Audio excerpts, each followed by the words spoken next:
లోక్సభ ఎన్నికల రేసులో BRS fade out అయిపోయిందా అంటే పరిశీలకులే కాదు పార్టీ శ్రేణులు అవుననే అంటున్నారు. అధికారంలో ఉన్నంతకాలం కంటి చూపుతో రాష్ట్ర రాజకీయాలను శాసించిన మాజీ ముఖ్యమంత్రి కల్వకుంట్ల చంద్రశేఖరరావు ఇప్పుడు కనీసం తన పార్టీ నేతలను, క్యాడర్ను కూడా కదిలించలేకపోతున్నారు. ఇటీవలి తెలంగాణ అసెంబ్లీ ఎన్నికలలో పార్టీని విజయ పథంలో నడిపించడంలో విఫలమైన కేసీఆర్ ఒక్క ఓటమితో పార్టీపై పూర్తిగా పట్టు కోల్పోయారని పరిశీలకులు విశ్లేషిస్తున్నారు. పరాజయం పాలైన 3 నెలలలోనే బీఆర్ఎస్ అస్తిత్వమే ప్రశ్నార్థకంగా మారిన పరిస్థితులు నెలకొన్నాయని అంటున్నారు. ఓటమి నుంచి తేరుకొని లోక్సభ ఎన్నికలకు సమాయత్తం కావాల్సిన తరుణంలో పార్టీలో వలసలు ఆ పార్టీ అగ్రనాయకత్వం ఎంతటి నిస్సహాయ స్థితిలో ఉందో అవగతమయ్యేలా చేస్తున్నాయంటున్నారు. వచ్చే లోక్సభ ఎన్నికలలో రాష్ట్రంలోని 17 స్థానాలలో నిలబడేందుకు అభ్యర్థులే దొరకని దయనీయ స్థితికి పార్టీ దిగజారిపోవడం నాయకత్వ లోపంగానే పరిశీలకులు విశ్లేషిస్తున్నారు.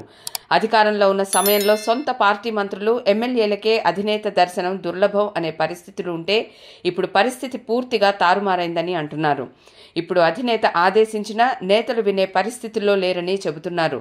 ఏకంగా గత ఎన్నికలలో విజయం సాధించిన ఎమ్మెల్యేలే పక్కచూపులు చూస్తున్నారంటే పార్టీ నాయకత్వంపై వారి విశ్వాసం ఎంతగా సన్నగిల్లిందో అర్థమవుతోందంటున్నారు.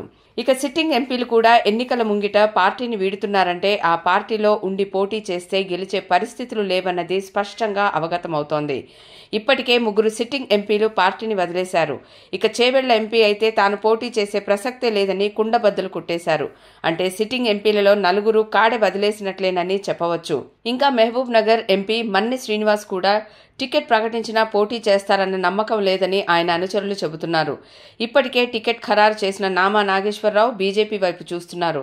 మొత్తంగా అన్ని స్థానాలలోనూ అభ్యర్థులను నిలబెట్టేందుకే బీఆర్ఎస్ అధినేత నానా కష్టాలు పడుతున్న పరిస్థితి చూస్తుంటే లోక్సభ ఎన్నికల రేసులోంచి బీఆర్ఎస్ పూర్తిగా ఫేడౌట్ అయిపోయినట్లే కనిపిస్తోందని పరిశీలకులు విశ్లేషిస్తున్నారు. బీఆర్ఎస్ అధికారంలో ఉన్నంతకాలం డిఫాక్టో సీఎంగా వ్యవహరించిన బీఆర్ఎస్ కార్యనిర్వాహక అధ్యక్షుడు కేటీఆర్, పార్టీలో ట్రబుల్ షూటర్గా గుర్తింపు పొందిన హరీష్ రావు వంటి నేతలు కూడా పార్టీ వ్యవహారాలలో పెద్దగా జోక్యం చేసుకోకుండా కేవలం ప్రకటనలు, విమర్శలకు పరిమితమవుతుండటం చూస్తుంటే బీఆర్ఎస్ ఇప్పట్లో పుంజుకునే అవకాశాలు మృగ్యమని అంటున్నారు.